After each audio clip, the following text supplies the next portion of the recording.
आज हिंदुस्तान की हुकूमत अनपढ़ लोगों के हाथ में है। नरेंद्र मोदी इलिटरेट है। नरेंद्र मोदी की हुकूमत आने जब से आज नौजवान रोजगार के लिए तड़प रहा है। आज ये बिल लाने से मैं समझता हूँ कि ये बहुत सारे लोगों के, नौजवानों के, किसानों के, लेदर इंडस्ट्री को एम्प्लॉयमेंट के अंदर बहुत बड़ा मार पड़ने वाला है। जितने भी हम इतने साल से हम देख रहे हैं, हिंदुस्तान की तारीख के अंदर इतने ज़्यादा तादाद में इतना बड़ा एहतजाज किसानों का कभी नहीं हुआ। इतनी ज़्यादा किसानों की कुर्बानियाँ देखने के बावजूद ठंड के अंदर वो लोग घर बार छोड़ करके बैठे हुए हैं। उसके बावजूद नरेंद्र मोदी की हरदर्मी है, एक बयान भी वो नहीं दे रहा।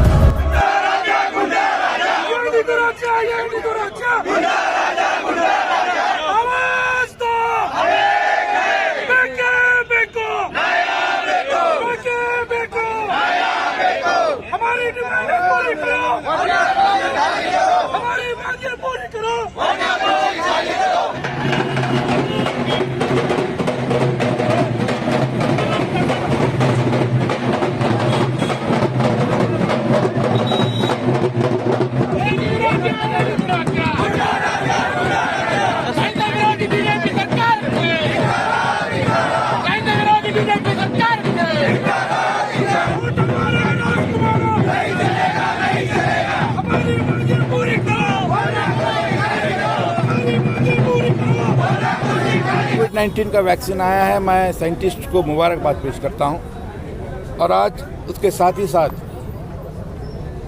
जिस तरीके से जो फर्स्ट फेज का जो वैक्सीनेशन का जो प्रोसेस है वो हेल्थ वर्कर्स को देने का काम कर रही है, ये मैं समझता हूँ ये बहुत ही रिस्की है। ये कहीं ना कहीं ये एक कॉन्फिडेंस जो क्रिएट होना चाहिए कि इस वैक्सीन जेन्युइन है, ये वैक्सीन कोरोना वायरस के खिलाफ एक ये है। अगर वो आना था, अगर वो कॉन्फिडेंस क्रिएट होना था तो पहले ये वैक्सीन जो है हमारे Narendra Modi prime minister of India इसको फर्स्ट अगर लेते, यहाँ के स्टेट के चीफ मिनिस्टर्स बीजेपी के BS येडियुरप्पा साहब अगर लेते तो मैं समझता हूँ कि ये कॉन्फिडेंस क्रिएट होती। कहीं ना कहीं जो वैक्सीनेशन प्रोसेस हमारे हेल्थ वर्कर्स को फर्स्ट फेज में दे रहे हैं और कोई पॉलिटिशियन, कोई बड़ा टॉप का ब्यूरोक्रेट इसको इस्तेमाल नहीं कर रहा है। ये कहीं ना कहीं ये भारतीय जनता पार्टी की, नरेंद्र मोदी की, बीजेपी हुकूमत की मैं समझता हूँ कि ये बहुत ही घटिया किस्म की इनकी स्ट्रैटेजी है। ये स्ट्रैटेजी बहुत ही फेल होने वाली है, क्योंकि दुनिया के बहुत सारे ममालिक में जहाँ पे वैक्सीन का प्रोसेस शुरू हुआ है वहाँ के प्रेसिडेंट से शुरू हुआ है, वहाँ के प्राइम मिनिस्टर से शुरू हुआ है। आज प्रेसिडेंट ऑफ इंडिया बहुत सारे प्रोग्राम्स के अंदर, जैसे राम मंदिर का निर्माण के अंदर पहला आदमी जो डोनेट करने वाला है वो प्रेसिडेंट ऑफ इंडिया है। वैक्सीनेशन के अंदर पहला आदमी प्रेसिडेंट ऑफ इंडिया वैक्सीनेशन लेने दीजिए। फर्स्ट वैक्सीनेशन प्रोसेस जो है हिंदुस्तान के अगर किसी ने लिया तो prime minister of India Narendra Modi लेने दीजिए। सर कहीं ना कहीं सर राजनीति नहीं हो रही है वैक्सीन को लेकर के, क्या विपक्ष को और कोरोना को दोनों को डर लग रहा है? प्रवक्ता का कहना है वैक्सीन आने के बाद विपक्ष और कोरोना को दोनों को डर लगने लगा है। देखिए, कोरोना एक पेंडेमिक है जो जिसने पूरी दुनिया को उसने खला के रखा है, यहाँ के एक इकोनॉमिक सिस्टम को, एम्प्लॉयमेंट को, तमाम चीज़ों को अफेक्ट किया है। आज वैक्सीनेशन आया है, वैक्सीनेशन कितना कारगर है, कितना इफेक्टिव है, क्या उसका साइंटिफिक स्ट्रेंथ है, क्या उतना इफेक्टिव होगा, क्या उसका वो प्रोसेस किया है, ये मैं समझता हूँ कि कोई एक्सपर्ट के ताल्लुक से बात करना मुनासिब है। मैं उसके ताल्लुक से बात करना, मैं as a political activist, as a social activist, as a youth, मुझे जो महसूस हो रहा है कि इस वैक्सीनेशन के प्रोसेस को टॉप से अगर शुरू होता तो गरीब आवाम के बीच में, गरीबों के बीच में, नौजवानों के बीच में, बूढ़ों के बीच में कॉन्फिडेंस क्रिएट होता है कि हाँ, इस वैक्सीनेशन को हमारे प्राइम मिनिस्टर ने लगाया है, हमारे चीफ मिनिस्टर ने लगाया है, तो ये सेफ है और हम भी इसको लगाते हैं। कहीं ना कहीं ये कॉन्फिडेंस क्रिएट करने में बीजेपी की सरकार नाकामयाब रही है। अगर ऐसा है, अगर ये वैक्सीनेशन इनएफिशिएंट है तो ये बहुत बड़ा क्राइम केंद्र सरकार कर रही है। सर अभी भारत की पहली मृत्यु कलबुर्गी के उत्तर कॉन्स्टिट्यूएंसी में हुई थी। Major risky zone, containment zone उत्तर में था। तो क्या लगता है वहाँ के लोगों को कॉन्फिडेंस में लाने के लिए क्या किया जाए? क्योंकि जब सैंपल टेस्ट हो रहा था तो लोग घबराए हुए थे। अभी वैक्सीन को लेकर वहाँ के लोगों की स्थिति क्या होगी? कैसे अवेयरनेस क्रिएट? नहीं, ये हुकूमत की जिम्मेदारी है। मैंने कहा ना पहले, first well done, first step अगर अच्छा होता है तो आधा रास्ता कामयाब हो जाता है। ये फर्स्ट स्टेप जो हुकूमत ने लिया है ये गलत लिया है।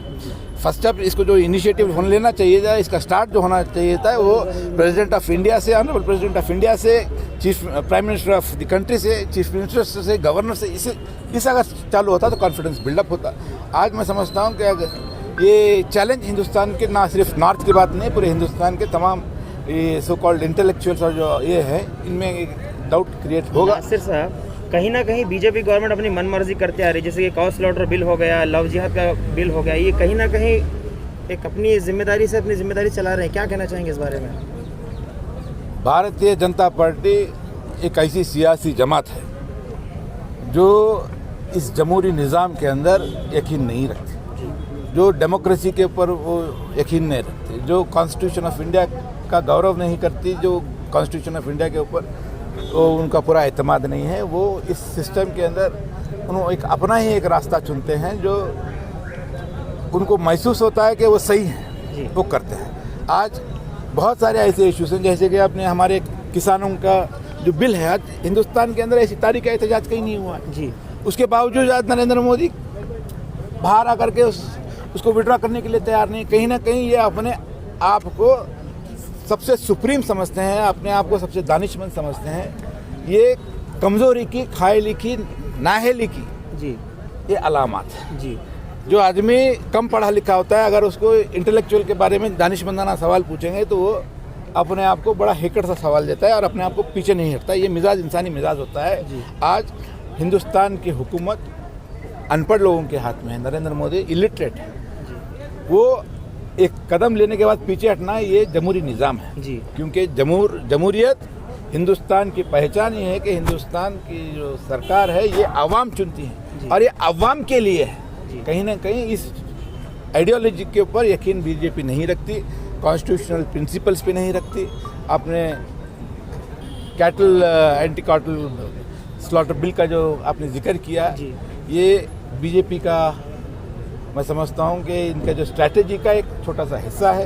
ये बिल्कुल undemocratic, anti farmer, anti poor, anti minorities, ये जो देश के अंदर अनएम्प्लॉयमेंट का इतना बड़ा मुद्दा, इतनी बड़ी लड़ाई आज हम फेस कर रहे हैं कोविड के बाद, कोविड से पहले नरेंद्र मोदी की हुकूमत आने जब से, आज नौजवान रोजगार के लिए तड़प रहा है जी। आज ये बिल लाने से मैं समझता हूँ कि ये बहुत सारे लोगों के, नौजवानों के, किसानों के, लेदर इंडस्ट्री को एम्प्लॉयमेंट के अंदर बहुत बड़ा मार पड़ने वाला है। उसका कोई उनके पास सेंस नहीं है, मगर कहीं ना कहीं उनका इंटेंशन सिर्फ और सिर्फ इतना ही है कि पोलराइजेशन हो जी। लोगों में डिबेट हो, डिबेट हिंदू मुस्लिम पे हो, debate Narendra Modi versus Congress party के लीडर राहुल गांधी, पप्पू हो, इंडिया पाकिस्तान हो। आज हिंदुस्तान की आवाम की IQ लेवल, सोच इतनी महदूद आज जो है नेशनल मीडिया, ये गोदी मीडिया वालों ने और नरेंद्र मोदी की हुकूमत ने कर दी है कि आज हिंदुस्तान की अवाम ज़्यादातर यही सोच में जो है मुब्तला है जी। यह हिंदुस्तान को शर्मनाक करने वाली बातें हैं, हिंदुस्तान के अवाम की ताकत को कमज़ोर करने वाली है। आज माहौल इस तरह से बनाया गया है कि हमारे दुश्मन पाकिस्तान हिंदुस्तान के सामने कोई ताकत नहीं रखती। पाकिस्तान कोई ताकत दुनिया में नहीं है, आज सबसे कमज़ोर है।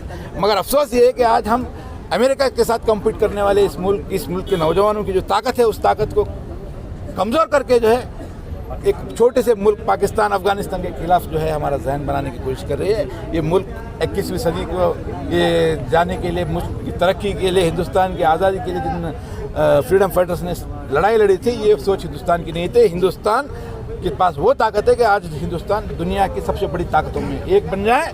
हिंदुस्तान अमेरिका के साथ, चाइना के साथ कॉम्पीट करने वाला वो पोटेंशियल हमारे पास है। मगर बड़ा अफसोस आज उसके हुकूमत करने वाले बीजेपी वाले आज जो है हमको जो है महदूद करके एक छोटे से मुल्क, जो मैं समझता हूँ हमारे आधा कर्नाटका के बराबर भी नहीं है, वो उतने छोटे से मुल्क के साथ हमारे जहन को, हमारा जो सोच है उस सोच को, प्रवास को, हमारे उसको कमज़ोर करने का काम बीजेपी कर रही है। एंटी डेमोक्रेटिक है, इनएफिशिएंट है, अनप्रिंसिपल्ड है, अनकॉन्स्टिट्यूशनल है।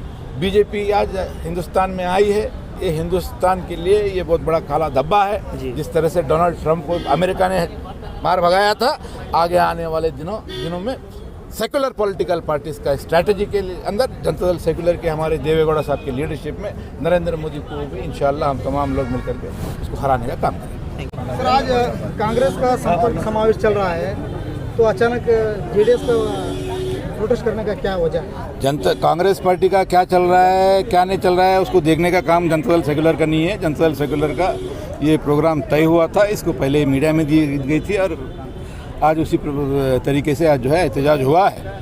आज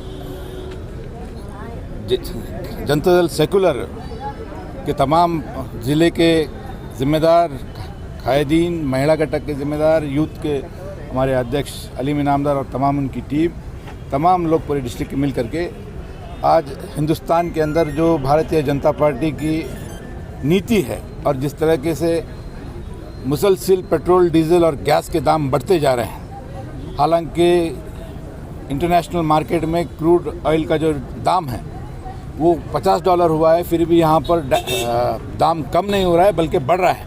इसकी वजह एक्साइज ड्यूटी की बढ़त। आज मैं समझता हूँ कि नरेंद्र मोदी की हुकूमत ये कोविड पैंडमिक के अंदर, लॉकडाउन के बाद, जीएसटी के बाद ये तमाम आज जो है कारोबार बंद हुए हैं, गरीब और परेशान है। ऐसे हालात के अंदर ये डीजल के दाम के ऊपर एक्साइज ड्यूटी बढ़ाना ये गरीबों के ऊपर मैं समझता हूँ बहुत बड़ा वार है। ये जमहूरी निज़ाम के लिए बहुत घातक है। आज हिंदुस्तान का गरीब आवाम परेशान है इस ताल्लुक से। एक तरफ बढ़ते दाम हैं और दूसरी तरफ हमारे किसान आज दिल्ली बॉर्डर के ऊपर, यहाँ पर हमारे हिंदुस्तान के तमाम किसान यहाँ पर वहाँ पर एहतजाज कर रहे हैं। आज 100 से ज़्यादा किसान जो है वहाँ पर शहीद हुए हैं, अपनी जान की कुर्बानी दी हैं। उसके बावजूद केंद्र में नरेंद्र मोदी की हुकूमत आज किसानों के उस डिमांड को पीछे लेने के लिए तैयार नहीं है। आज ये खुल के सामने बात आ रही है कि नरेंद्र मोदी अपने आप को इस जमहूरी निज़ाम का वज़ीर आला नहीं समझता, इस डेमोक्रेसी का प्राइम मिनिस्टर नहीं समझता। कहीं ना कहीं ये अपने आप को हिटलर समझ रहा है। ये भूल गया है कि ये democracy is for the people, by the people, to the people. कहीं ना कहीं इंसानों की जान को भी बड़ा सस्ता समझ करके किसान जो हमारे को अनाज देता है, जो हमारा पेट भरता है, आज वो किसान हिंदुस्तान के आज़ादी के बाद मैं समझता हूँ हमारी उम्र आज जितने भी हम इतने साल से हम देख रहे हैं हिंदुस्तान की तारीख के अंदर इतने ज़्यादा तादाद में इतने बड़ा एहतजाज किसानों का कभी नहीं हुआ।